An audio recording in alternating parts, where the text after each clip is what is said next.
I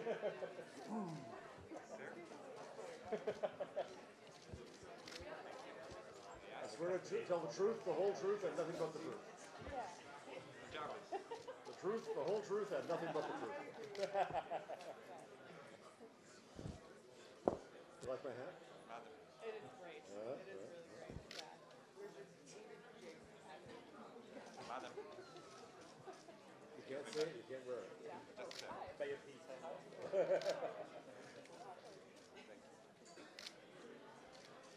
Good afternoon. Good afternoon. This room is always the sweaty one. And the weather outside is miserable, but you're all here. I'm grateful for that. Here we're going to talk Facebook and Twitter as well. And last year we had a session about Facebook, and I figured it ought to be on every agenda at these meetings. And it's a dialectic. That is, there'll be reasons to criticize Facebook and social media, but I also think that we're hearing a bit of a moral panic, and we hear journalists decrying it. I only want to start with this. A few weeks ago, I had an online argument and then on TV with Farhad Manjoo from the New York Times, who was all but telling journalists that they should get off Twitter. He didn't quite tell them to get off, but he said them to lurk and that they should leave otherwise and not pay as much attention. And the one thing that I would like to say about that is that we in mass media served only pretty much people who look like me for a very long time. And social media, especially in the United States, but also around the world, provided the opportunity for voices from communities who were not represented, not served, and not heard to finally have a voice, to lead to phenomenon like Black Lives Matter and Me Too and Living While Black in the United States, and for that matter, to Occupy Wall Street and others. And so I personally find it difficult for journalists to turn their backs on those voices. Democracy is messy. James Carey, the great Columbia professor, said that democracy is in essence a conversation, that journalism is a conversation. That conversation is meant to be messy and noisy. And boy, are we hearing the messy, noisy essence of that conversation. And we can look at Facebook and Twitter and say that they can and perhaps should be better stewards of that conversation. But I think it's incumbent upon us to define what stewardship means. Because the dialectic hits again, where on the one hand, there are those who tell Facebook and Twitter to get rid of the crap being discussed. And then on the other hand, there are those who say that they should leave their hands bloody well off the conversation, that it's not their job. Well, what is it that we in journalism expect of them? And I'll say one last thing. That's a lie. I'll say a lot more things. I also think that, full disclosure is I received money for my school from Facebook, my school being the Craig Newmark Graduate School of Journalism at the City University of New York. We are independent of Facebook and the platforms. I receive no compensation whatsoever personally from any of the platforms. End of disclosure. I think it's important that we have to be looking at quality in news. One of the projects I'm working on with that funding is to aggregate the signals of quality in news. And I said to someone at one of the platforms, not the gentleman present, a few weeks ago, that we in journalism yell at the platforms and tell them to clean up the act of media there.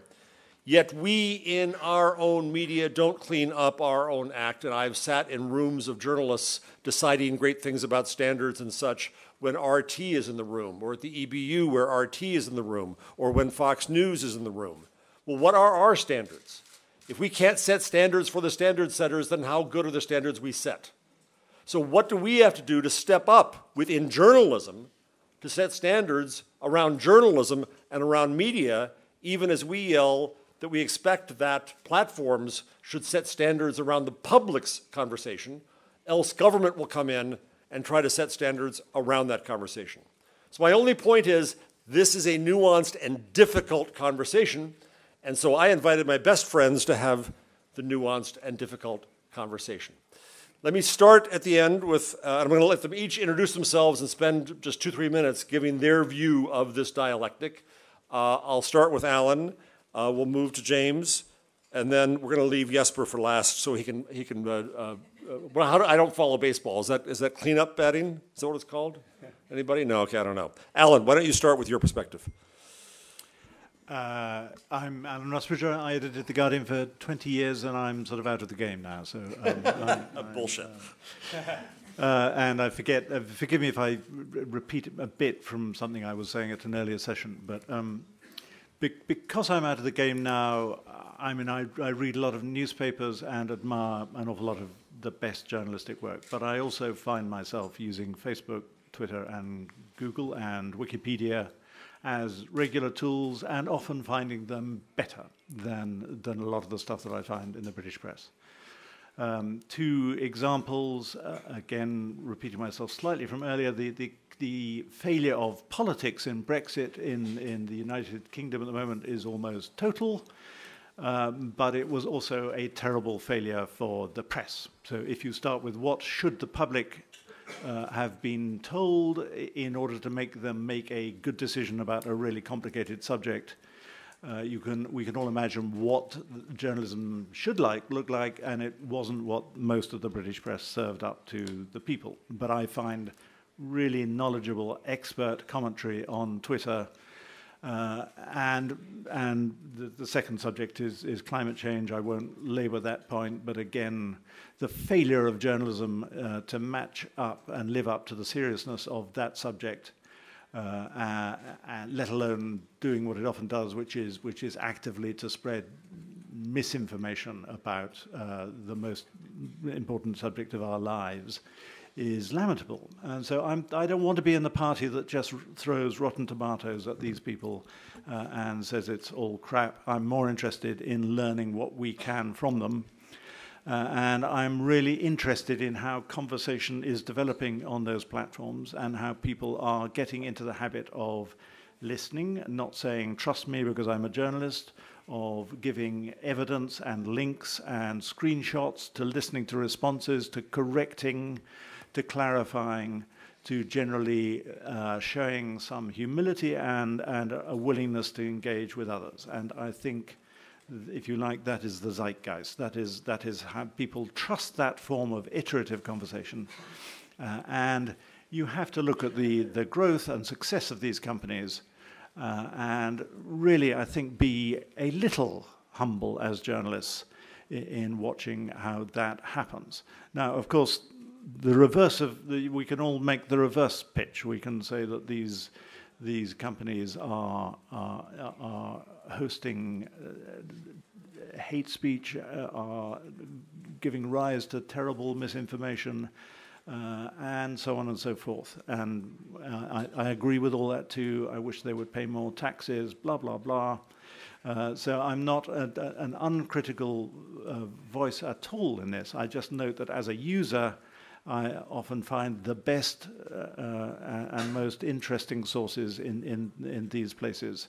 And I'd just like to end, as I did earlier today, by saying that I'm really puzzled by some of these companies and their inability. I know they're getting better and they're throwing a lot of money at the problem. But there would be an awful lot of people in this room who would be rather expert at thinking through the moral and philosophical and editorial and really thorny issues to do with accuracy and verification and truth. We've all thought a lot about that in our lives and the people who went before us. And I find these companies actually quite unresponsive and unwilling to have that conversation. I don't know what that's about. And what I'd like to come back to is what we would expect of these companies should we have that conversation. James Ball is a tough journalist covering these companies now. Over to you, James. I'm going to try and... my name's James Ball. I'm a journalist and an author and have just handed in the first draft of a book on what technology is doing to us. So you can tell I'm feeling cheerful about this stuff. I think we have three uncomfortable truths to face. Two of them are uncomfortable for us. One of them is uncomfortable for Facebook. The first is that we should acknowledge that while there is some very good reporting on Facebook, there is a lot of absolute crap, including from some of the best news outlets in the world. The quality of technology journalism is absolutely dire. Understanding of technology is absolutely dire. And that's meaning that we are failing to hold incredibly powerful companies to account. If you write an allegation about Facebook that's ridiculous and isn't true, you help keep Facebook unaccountable, you help discredit journalism, and you devalue the quality journalism, because why should a reader have to learn what an editor-in-chief can't? You know, if the editor of the New York Times or the Washington Post or any other outlet can't understand whether their reporter's story is right or not, how can a reader? And so that led to, for example, to pick one of many, a huge blockbuster scoop that Facebook was letting Spotify read your messages. What that actually was it used to be that you could send messages recommending songs from within the Spotify app. Now, it turns out to be able to show you a message, an app has to read the message. What else could it show you? They could have developed it in different ways, etc. But their handing over your secret private messages actually meant nothing of the sort. And the outlet concerned has danced around, well, we didn't necessarily not mean it in that technical sense. Shut up. You know your story relied on tricking your readers. And so if we actually are serious about being trusted, and if we're serious about holding power to account, we've got to get better at covering Facebook, because we suck. Number two is that Facebook genuinely sucks too. They are not wronged here. And the toxic thing for Facebook is that they have some very genuinely difficult problems to tackle. We have put them at the front of populism, of a massive culture war. They've become the face of a technological change. They have grown so that as a company, they have a user base bigger than any country in the world. You know, they have really hard problems to face. And so it's a shame that they screw up the basic stuff so often, and in ways that have rightly lost them the benefit of the doubt. You know, when, of all the networks that knows what pushing George Soros-related messages means as an anti-Semitic dog whistle, one of its most senior executives leaked out that message about opposition groups on Facebook. If that's not knowingly, like, that's either knowingly enabling anti-Semitism, or it is a level of incompetence so grotesque you shouldn't be a junior PR staffer at Facebook, let alone running the operation. And unfortunately, Facebook's tactic again and again has been to buy off opponents, to smear opponents, to mislead, to use sophistry. Everything you do if you're trying to get away with carrying on as you are. And every bit of Facebook's response to its scandals suggests it wants to do the bare minimum until it gets past the witch hunt and can carry on doing exactly what it was doing before. I think that's very stupid of Facebook, and actually a massive risk to its bottom line. So if we're screwing up, so are they. Takes us to the third uncomfortable truth, which is that we're codependent. Facebook is where the people are. Journalism wants to reach people. We are stuck with them. And should we make that codependency stronger? Should we tax Facebook to fund journalism? Hell no. We have enough of a corrosively intertwined relationship with them. If you want public funding for journalism, say that. Get Facebook to pay more tax that goes on everything tax goes on, and get us some stuff. Don't try and use a hypothecated tax on Facebook to get around the uncomfortable truth that you're saying you want the government to fund you. And that's what we're trying to do. We're trying to hand wave and go, oh, it's from them. It's not true. Which takes us to the question of, should we quit Facebook? If you're an individual user and you don't like it, quit, sure. I quite like the events interface, so I'm still on there. If you're saying as a news outlet or as an industry we should quit it, you're an idiot. It's where the people are. It's like saying, you know what, I don't like these coffee houses, so I'm not going to sell my newspaper in them. Or, you know, like, if you don't start where people are, if you don't try and reach people, we've given up. We've ceded the turf to people who will stay there. And that's corrosive and dangerous. What we have to do is face the much more difficult decision of how do we hold Facebook accountable for the consequences of its actions. And that often means deciding the legal limits of speech, deciding the sort of way we handle extreme material. And at the moment, what we keep doing is asking Facebook to choose what that is. so that we don't have to. And the reason we seem to do it that way is that we all sort of know if we turn it into a public debate, we won't agree on it, or we won't manage it, or it will hit other legal principles. If we can't have that debate in the open as a democratically elected society with the benefit of billions of us, why do we expect a company of a few thousand trying to make a profit that has screwed up its PR response already to solve society's hardest problem for us? So actually, we're often kicking Facebook as a bogeyman because we don't actually want to fix this ourselves. So if you want to quit it, sure. Don't think it'll help anything.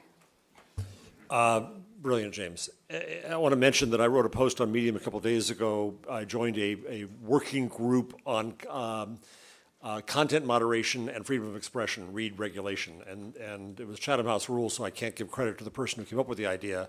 But there was a proposal for an internet court, which I find very interesting, to argue that the responsibilities of law and enforcement of law should be in courts where norms are negotiated in public with due process. So separating out what we expect the platforms to do and what we expect law to do is a really interesting discussion to be had. Jen Brendel has taught me as much as anyone on earth about the value of conversation and the need to view journalism as a conversation, an open conversation. So I know that Jen values mechanisms that get us to that ideal, whether those platforms are ideal or not. Mm-hmm. Jen. Excellent. Thanks, Jeff. My name is Jen Brandel. I run a company called Hearken, which means listen. I'm the co-founder and CEO and a former journalist. So I came at this from a perspective of being in a newsroom and trying to help newsrooms better connect to the people that they're serving. And Facebook, of course, is one place where you can do that. One of the things that I think Facebook got right, that journalists and journalism organizations still have a chance to do, and it's not over, is to listen to the people that they're serving and to understand that people find one another interesting and they will ask each other questions and engage with each other, and they want to be in the same place as one another. They don't just want to be talked to or talked at by something. They want a two-way relationship, and Facebook provides that for them, which is great. One of the things that I think news organizations are figuring out slowly is that if they are doing all of this engagement on Facebook's platform, they are giving away so much value that they could be having themselves, whether that's collecting email addresses, collecting insight on user data so that they can serve them more relevant stories, whether that's having people spend more time on their site if they do have an advertising model. And so at the risk of saying, Facebook, here's how you could put Hearken out of business, I'm going to say that. How you could do that is you could give newsrooms the email addresses of all the people who are really interacting with that newsroom on the site. Let people opt into that. You could let them have that relationship, allow them to subscribe to newsletters via Facebook, allow them to subscribe to that news organization, to pay that news organization. I know there are some of these things that are in process and that are being tested. And to let them download their data and to own it and to be able to do what they will with it.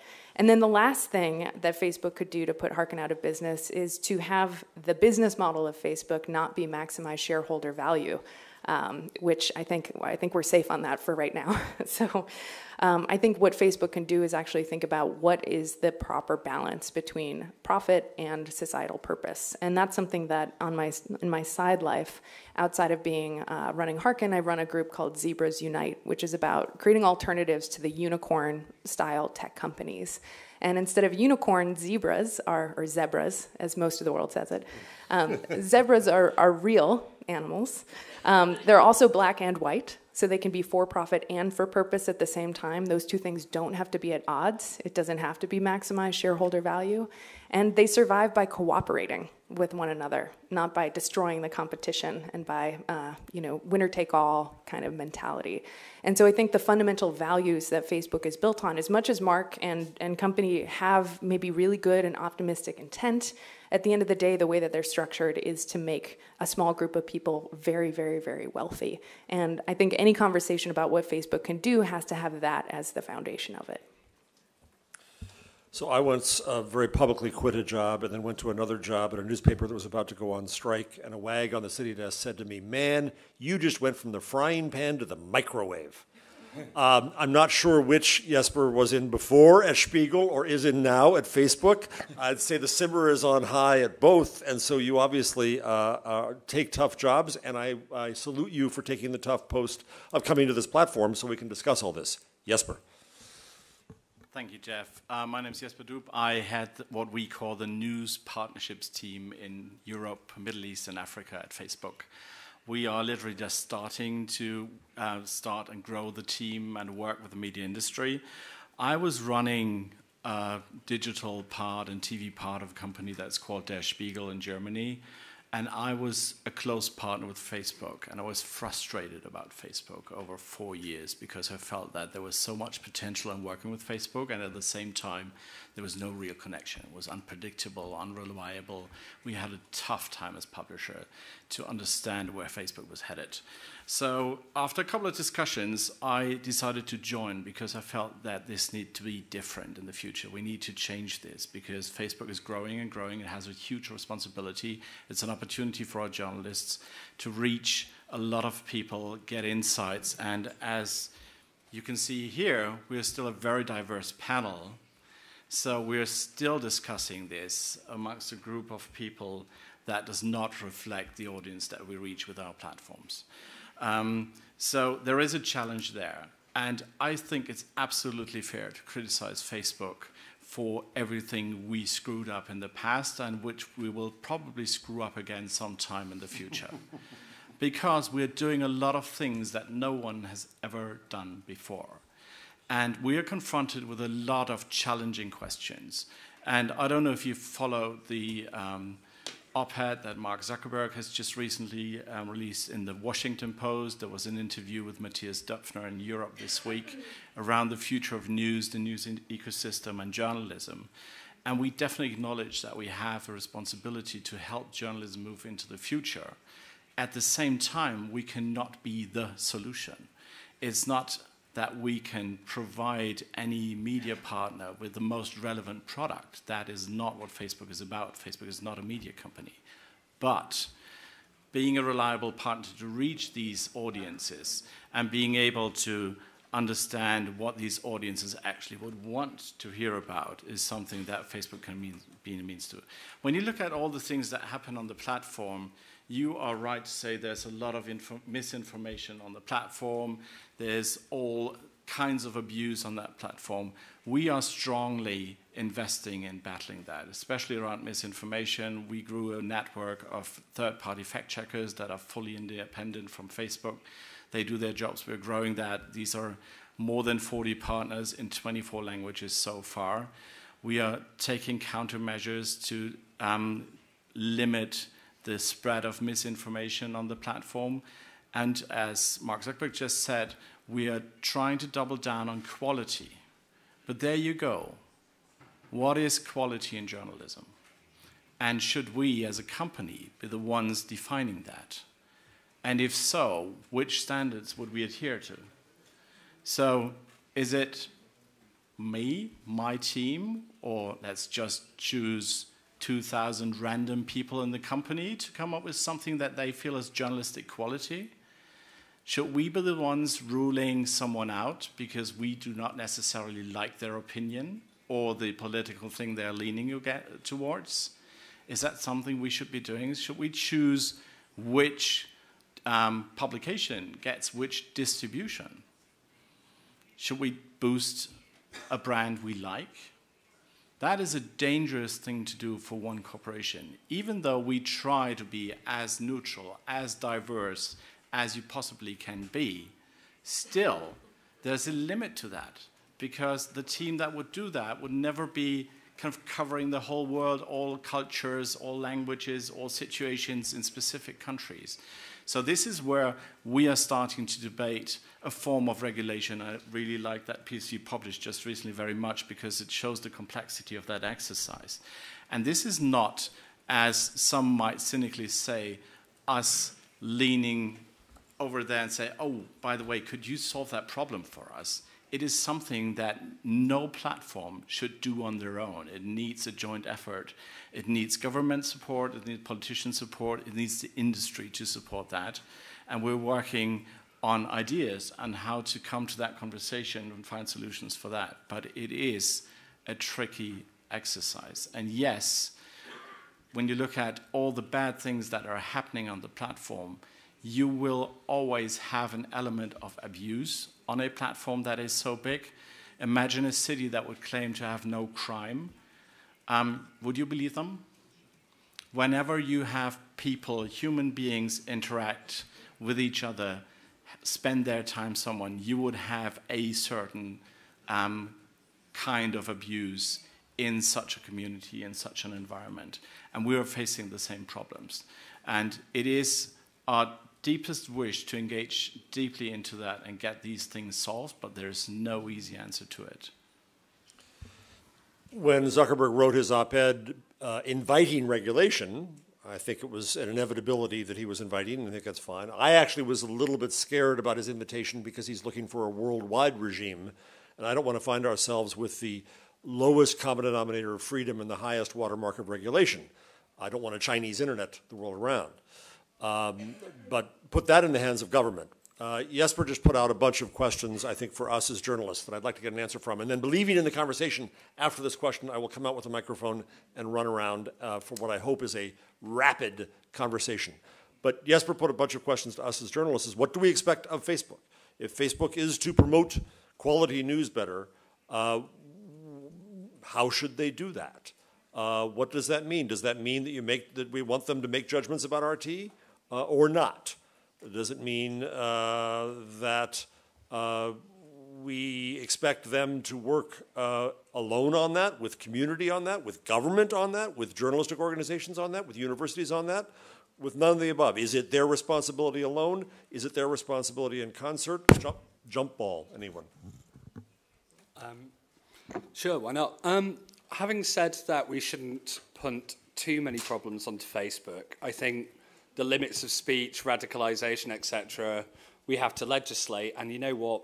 Facebook, if you have to deal with 80, 100, 170 different regulatory regimes, that's on you. You make enough profit to do it. But your algorithmic timeline, rather than a chronological one, rather than anything else, and not showing full content to everyone, is now at the core of Facebook's business model and of its newsfeed product. And so that means choosing what people see is on you. And if you get bad political sort of pushback, or you get poor media or things because quality news doesn't feel like a fair shake, that's sort of on Facebook to push and find which one works for it. It's not for us to fix the newsfeed for you, because also you're not going to listen to us if it hurts your revenue. Like, actually sorting this one, like which bits of quality news you show, that's Facebook. Like, it's clearly on Facebook, and any listening exercise is pretty much going to be at the extremes of the margins. So while for the regulatory stuff, I actually have a lot of sympathy for Facebook going, this actually, we are not the right people to fix this. I agree. You know, a company with 2 billion people has too much power already. But fixing the newsfeed for quality, you've made that your business model, that's on you. Do you trust Facebook to do it, number one? Or put it the other way, do you fear that Facebook will take the easy way, like Google News has, and say, all in? I absolutely do not trust Facebook, because, as I said, they've lost the benefit of the doubt. Why should we trust them to have anyone but their shareholders' best interests at heart? I don't think they've ever demonstrated it. And I think Mark Zuckerberg's letter was phase 2 in every industry's anti-regulation thing. You first say, no, don't regulate us, it would be wrong to regulate us. Phase 2, which you could usually spin out for 5 to 10 years, is we'd love regulation, just not this regulation. And so it's a very standard bit of playbook. I'm sure it'll work fine, but meh. Jen? Wait, what's phase 3? Phase 3 is, okay, this regulation could work, but I'm not sure that we need the enforcement to be this strict. I think it should work on a charter of good practice and best principles, because rigorous self-enforcement is there, and because we agree with you. Jesper, you'll get your chance, but Jen and then Alan. I'm glad. I want to know phase 4, but maybe we'll get a drink afterwards. I'm curious to know how much profit Facebook would be willing to lose in order to have quality be the thing it's optimizing for. And I don't know if that would be a number that they could put out there, but I'd sure love to see that number. Is that a bit of a? Let me just push for the sake of Sure, argument. That presumes that the great unwashed don't want quality, and that quality doesn't sell, and that quality is anti-profit and anti-capitalistic. Isn't that potentially a little patronizing to the public? So I don't think quality actually will necessarily result in a lower. Thank you. But you just kind of presumed it would. No, well, because you said that's how much true. how much profit you give for quality. Why does that necessarily follow? Well, I think that there could be, so there's a lot of things at play here. In terms of quantity, that's really Facebook's game right now, is quantity. And media's. And media's game. Well, I mean, the ones who are edging more toward membership and subscription and that, I would say, are doing a little bit more on the quality rather than quantity, because they're trying to serve people's individual information needs, not sell them things that they don't necessarily need. So in terms of what I think Facebook could do, if it did optimize for quality, I, for one, would be on it much more often. Because I have my own personal taking off my hat of what I do for work. I have stopped my usage almost completely because it is just the feed problem. I see the same crap over and over again. And then when I tried getting off, I was getting harassed on my email and notifications. Like every 10 minutes, did you see this random person you met 3 years ago just posted a new photo? Like, I don't, like, your algorithm's busted. Like, it's I like don't EDX, care. isn't it? Yeah, it's like I had Jen, to. I miss you on Facebook. I did do a lot of sharing on Facebook before when the algorithm was maybe a little better. And then the more they harassed me after I got off, the more I was like, oh my God, I'm living in a surveillance state here. Like, they are following me around everywhere I go, being like, did you see this person liked this thing? I'm like, I don't want to look at this. So anyway, I'm going off on a rant now. Alan, what do you want Facebook to do? Well, I've said it. I mean, it's very interesting if you go and talk to Facebook, which I haven't done very much of. But there was a sort of a group in Oxford who were working with them to try and help through some of these issues. And one of the Facebook people threw the question back at us and said, "Well, which bit of journalism do we really rate? What's this public interest that journalism is serving that we should look at?" Which is quite a tough question to be asked in a British context, because British journalists can't decide what the public interest is that we are serving. And I speak as someone who was constantly berated by fellow editors for not standing shoulder to shoulder with them for the right to expose shagging footballers, because that was an absolute human right. But when we did Edward Snowden, quite a few of them more or less handed the key to the police and said, "Why don't you lock him up?" Because we don't recognize that as the public interest. So I can sort of have some sympathy with Facebook being lectured by journalists and turning the question back and saying, well, we'll have this conversation, but tell us what it is that you think this great journalism is, because there are 100 different ideas of what journalism is. Fox News is very different from the New York Times. The Sun is very different from the Financial Times. The BBC is very different from the Mail. They all have different ideas of what the public interest is that they're serving. And so I think it sort of slightly behoves journalists to have that conversation first, which I think we're going to have to do, because I think we're going to have to pitch our plea for a sustainable future on a form of public service that would be recognized by the public themselves as the kind of a public interest that they're in. And the other thing I just want to push back slightly on James's thing, saying, well, Facebook can afford to do 180 different regulatory arrangements in different countries. Well, Facebook probably can. I don't know if Twitter can. And so if you establish this precedent, and you place this enormous burden on social media companies, what are you going to snuff out and what are you going to lose? Because actually not all companies have got the vast profits of Facebook. Jesper, you want to... I note that we have not done a great job yet of telling Facebook what to do, given the opportunity. Jesper, and then I'm going to come into the room. Thanks for mentioning that. Just a couple of things that I feel like I need to push back on a little. One is around regulation and Facebook asking for regulation but not really meaning it. And as you said, like, oh yeah, not that regulation, please, or could we just have it on a global scale because that's much easier for us to implement instead of dealing with 180 or even more organizations to do that. We're not afraid of doing that. The challenge is to make sure that a regulation that not only applies to us, but any platform that we're talking to, and probably future platforms that will arise somewhere to carry journalism moving forward over the next 10 or 20 years. The challenge is that if you look at a regulation that has just currently been issued in Singapore, there is a paragraph in there that says that the government has a right to step in and have content immediately removed if it thinks it's not appropriate. Or not true. Or not true. That is a regulation. Is that the start where we want to go? Is that where we want a government to be in a position to rule any platform to take on a specific piece of content? I think it's complicated, and the reason why we want people, organizations, politicians to engage in that discussion is that this complex thing needs to be solved. And it's definitely not something that needs to be short-sighted, can be short-sighted because it's too important.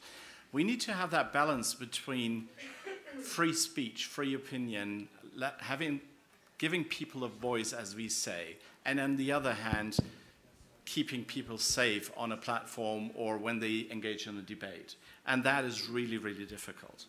On the news feed and the idea that we are hiding content from someone, I think there's a huge misconception of how a news feed works. The news feed does not do anything else. I'm not going to do a tutorial now. This takes longer. But the news feed generally just ranks the content you would see.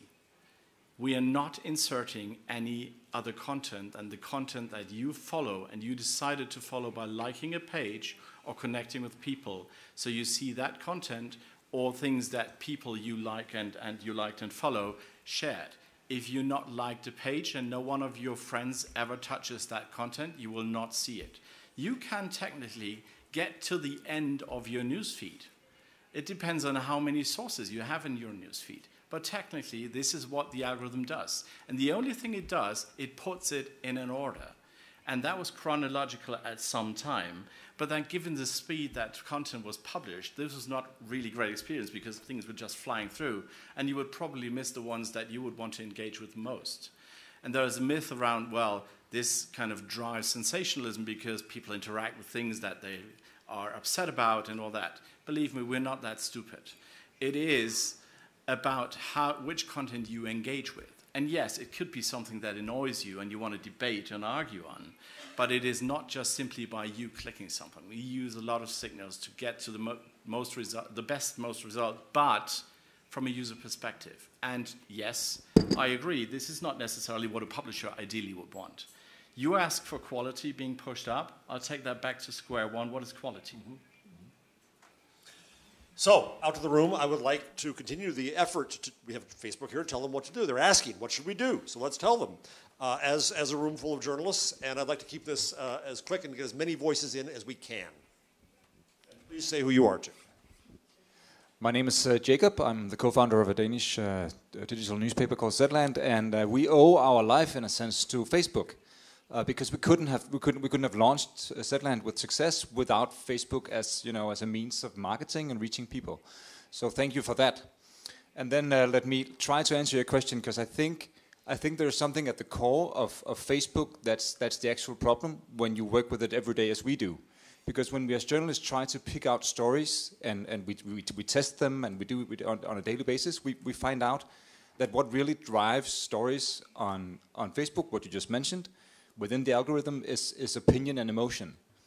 And I think there is a problem at the core of Facebook that has to do with like defining value as this term engagement, which is the only way to get reach. And I think that's where the real hard work is in Facebook. And I think bringing in those small, angry, happy, and I hate the little face. It looks like he's laughing, but he's laughing like in an aggressive. He's like making fun of it. I hate that face. And yeah. Anyway, you should remove that face. And generally And generally, you know, what can you do to not have raw emotion be such a driver, and make something that reflects the actual value? Because I can say, in the world, when we succeed in doing something that's thoughtful, the inflammatory story next to it will perform better on Facebook, even if the first story brings more value to your users. How much is that true in media as well? I think to some extent, but not to the extent that Facebook's algorithm works. You're probably going to take a lot of these now. Yeah, happy to answer them. I think you are partly right, because of course is a content that people react and interact with on an emotional basis is something that is relevant to them. It is not the case, and I don't have like figures or data to prove this just now, say X%, that some content where people react by hating it or something is promoted better than other. It is an element of interaction. Having said all that, and I'm probably sure that not everyone has seen the interview and Mark's announcement just of this weekend, is that we acknowledge that the news feed and the concept of the news feed is not a perfect place for news to be, because it was not designed, although it is called news feed, the definition of that is slightly different what we as media would consider a journalistic news approach. So what we're looking at is trying to find a way to surface news, relevant news, and again, high quality news, in a way that is different from your experience in a random news feed where you just pull everything together.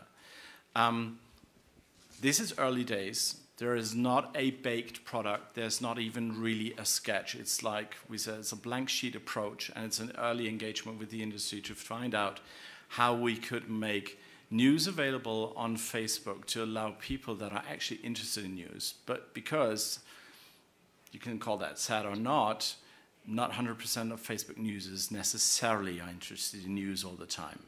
We have different sorts of people that are interested in local news because it matters to them what happens in their local community. We have news-savvy, heavy users who want to be on top of every breaking news, every story that's around globally, nationally, what have you.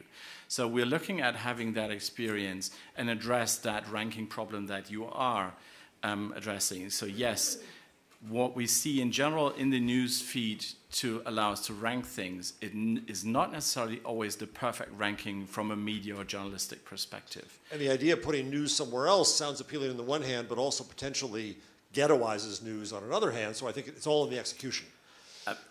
Can I just shortly refer to that one? There was partly a misconception. So it's not about taking news out of the news feed. Right. And putting it somewhere else to kind of keep it contained over there. It is something that we're looking at and putting in as an addition. More. So when you have a news clip that you see, you'll probably be taken to that news surface or news tab or news location where you then will be seeing more news that might be interesting to you. So it's not taking news out, it's putting news and giving news a home on the product itself where news-savvy users can go directly. Good. Second question, second man. So let's fix that on the third, please. Right. Hi, everyone. My name is Valerio. I'm from Italy. My job is to help media companies make money online through subscriptions. So maybe the hardest part of my job is to find the right metrics to find how users will convert into paying users. And I find there is still a gap in terms of like how Facebook and all other platforms provide us with the right metrics to see how users will likely turn into paying ones. So my question is not for Jasper, actually, it's for like the other people on the panel to like what are the metrics, the quality metrics that you think will be useful for publishers to find on Facebook for like improve their business models. I would say getting email addresses, if someone's willing to give that to you, that's a sign that they are wanting to get closer to you, whether that's signing up for a newsletter or saying, you know, I want more coverage or I want you to be able to reach out to me. So I think emails are still really powerful, as well as phone numbers. People are interested in saying, I want to be contacted, maybe because I have information, I'm an expert, I'm a source, I'm someone who wants to give to that news organization in some way. That's another one. I think also just referrals. So are you sharing stories with your friends, and to what degree are you sharing them because you're pissed off about them, or you find it interesting or useful to you in other ways? I think there's a lot that the news industry can do to help itself find what's the most relevant to the people that they're serving. That could be as simple as a tiny survey at the bottom of an article that says, did you learn something new? Was this helpful? Do you have additional questions? How can we serve you better? I think journalists need to get a little bit more in the public service mindset, that they are in customer service at the end of the day. And to build on that, we moved to one of the saviors of The Guardian, Amanda Mickle. Oh, beautiful. She won't like that because she's becoming British now, but who really understands the contribution membership begging strategy of The Guardian and how that relationship's been built. I promise I have a question. This wasn't a way to get out of the mix. So this is actually a question for James. I was really struck when Zuckerberg testified and he was asked, what is Facebook? And to pretty much every possibility he was saying yes. But you could argue they make their money through advertising. It's an advertising company largely. And I'm curious, when you look at the possible regulatory options, how many of them, or how significantly are they bound up in how we define the company itself? What kind of company is it principally? And do you think the category of tech company is just overall so vague that it doesn't actually offer us many meaningful options? Is that a place to start? Yeah, I think if Facebook is an advertising company, we probably have to call The Guardian an advertising company, and the second half of that feels really wrong to me. So it probably feels wrong to Facebook to call it an ads company, but ultimately I think you have to look at where revenue comes from to think about how you sort of regulate a company. And print adverts are regulated, on TV adverts in the UK are highly regulated. And so some of that comes around this sort of stuff. Political advertising in the UK is very tightly regulated, and the laws were out of date. I think it's difficult for Facebook if it can't easily answer that question itself, especially when, as we also saw from the photo, Mark Zuckerberg had been incredibly well briefed for that meeting. And it's funny that the easy question is the one that kind of unspooled him a little bit. And I think there's lots of cute answers to what Facebook is and no satisfactory ones. What I am relieved on, to say the least, is that we are finally moving beyond platform or publisher. It is ridiculous for Facebook to try and they don't now, to be fair. It's ridiculous for Facebook to try and claim a defense that was kind of for your broadband supplier not being to blame if you went to a copyright violating website. But it's similarly ridiculous to say that Mark Zuckerberg and Alan Rusbridger used to do the same job and should be treated in the same way. Should be paid the same way. I'm sure Alan wouldn't find that bit ridiculous. But of course, so we have to look at it as something new, and we have to go, do we need to define it to sort of set what it does? What we're generally talking about is what are the limits of acceptable speech in given free societies. I actually, just to slightly chip to Alan's thing earlier, we're not going to get one world regulation for Facebook, and good God, it would be awful if we did. Facebook kind of nudging that global response is quite a clever trick, because the US will never go for it, and couldn't for First Amendment reasons, and so it's a great way to look like you're being practical while not doing it. What we really need is for a middle-sized country, a middle-sized market, like the UK, if it was still sane. You're a little busy there these days. Yeah, if it was still sane. It's not. But to model what good regulation could look like, because if one country gets it right, I could see a lot of places adapting it very similarly. Interestingly, France is very quietly doing an experiment, which there was reference to, in role-playing regulation. And so I think that this piece that I wrote on Medium separates bad behavior from illegal behavior. When you start to do that and you go to the bad behavior and you say that every service could have the right to set its own community standards with the community, it would be held liable if it failed in the covenant it made, that's a regime that makes sense. So it's not universal. And then the illegal behavior should be set by government. Rasmus. Thanks. Rasmus Nelson from the Reuters Institute. I mean, Jeff sort of put the essay question for us of what do we want from Facebook, and just offering some ideas, if you will. I mean, I think we want Facebook to operate in a competitive economy, right? To not engage in anti-competitive behavior, and I think we want Facebook as a company to enable competition on the platform itself, ideally in a way that provides publishers with more editorial control than they have now in terms of how their content is seen and what kind of journey people could go on from that piece of content, journalism I could call it. I think we want Facebook to offer publishers in a privacy-compliant way, I should add, since we are in Europe, more data. And I think we want Facebook to offer publishers more different kinds of monetization than the way in which the platform has operated so far. And I think perhaps most fundamentally, I think we want Facebook to prove in practice that it's learned something from the past years, so that the next time something happens on Instagram or WhatsApp, the response is, well, how could we possibly have foreseen that problem X would pop up on this platform with billion-plus users? And I think Facebook is moving incrementally on many of these things and showing a level of commitment to the public interest and to the value of journalism that is the level of commitment one can probably realistically expect from a publicly traded company, whether that company is called Facebook or Gannett or Reach or something else. So I think we can get more, but these would be some things that we would want. I think perhaps more importantly, what we're really talking about here probably shouldn't be about Facebook, right? Because there is a whiff of sort of the white savior syndrome here, that we're essentially looking to someone else to solve some of the challenges that journalism and the publishing industry faces. And whether that white savior is someone in Silicon Valley or someone in Brussels who will crack down on someone in Silicon Valley, I think fundamentally the real question is here is how do we put the we into that what do we want from Facebook, right? And how do we seize control over where we want journalism and the industry that sustains and constrains it go in the future, rather than this sort of rearguard action to try to force successful companies that are engaged in a different kind of business to prop up incumbent industries. Jesper, you want to add some of that? Yeah, I just wanted to refer to the points that Rasmus made. Thank you. I think more editorial control is probably something that we would have to discuss around that potential location for news on the platform. Still, I can definitely understand that from a editor's or publisher's perspective.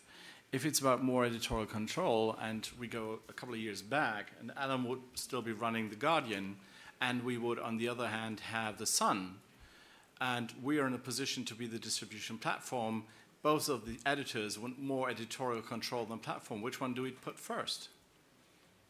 What's the solution for that? That's easy if you're The Guardian. Yes. The Guardian. Yeah. Thanks. So I'm glad that we solved that one. On more data, I can share that when I was a publisher, one of the things that we asked from Facebook, when we sat down and Facebook asked us, what do you want? It's like data. We want all the data you have about our readers. We want everything. We want the insight.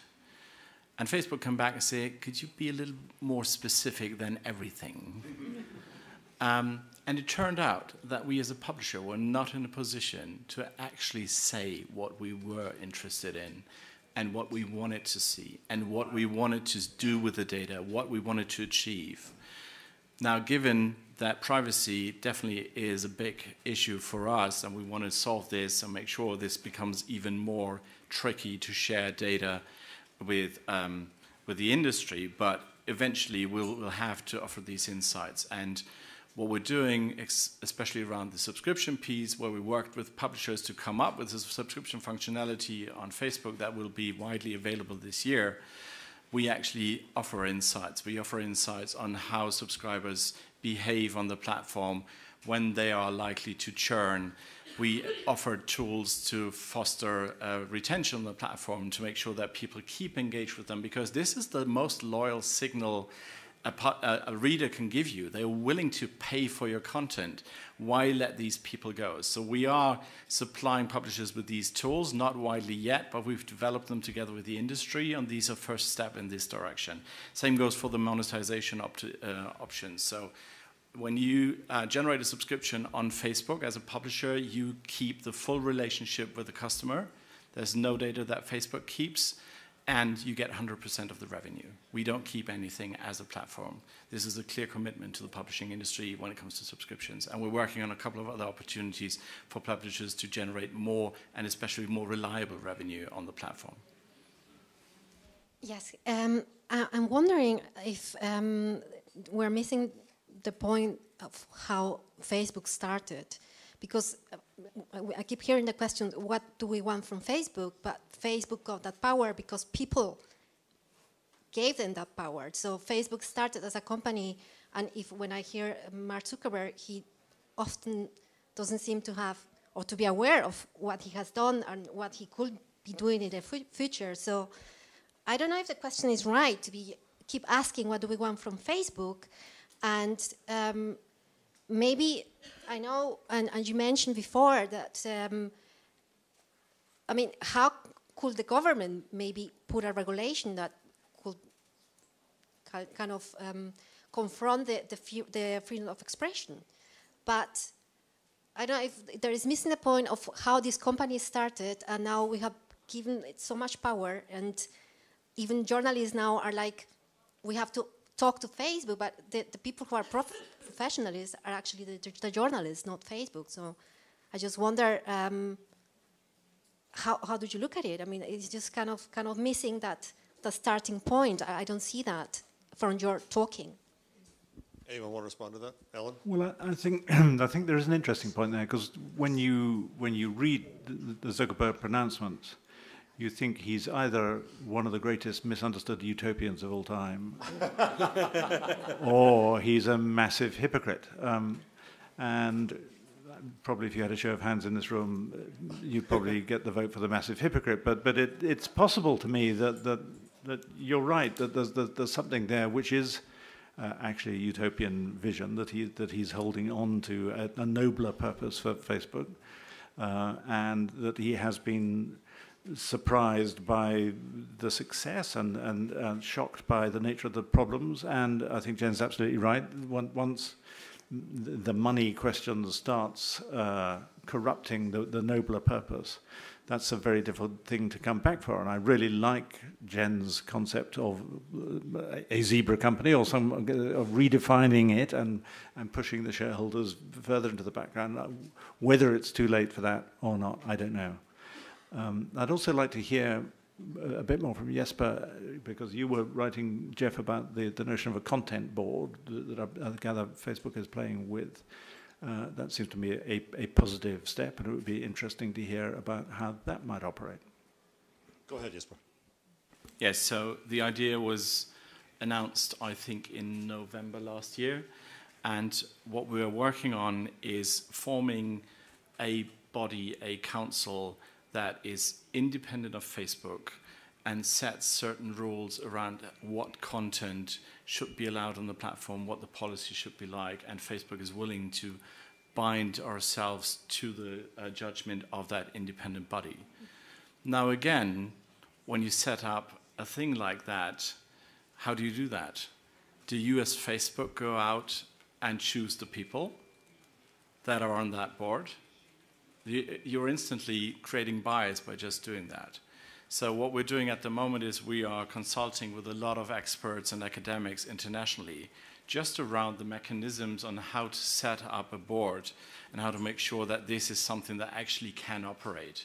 Because if you do this like a council that meets twice a year, this will probably solve general issues, but not the operational things we're looking at on a day-to-day basis. So this is something that we hope we will have results on throughout the year, but it's nothing that I could share now to say this is how this operates, but there is a commitment, and this is one of the efforts to come to a position where it is not Facebook alone setting these standards and having these debates, which, again, we talked about this, is the most complex issue. We have time for one tweet length, that's old tweet length, question and response. Simon.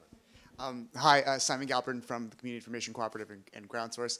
What I'd like from Facebook is to make these conversations not superficial anymore, and see user governance be a fundamental part of how the company is run.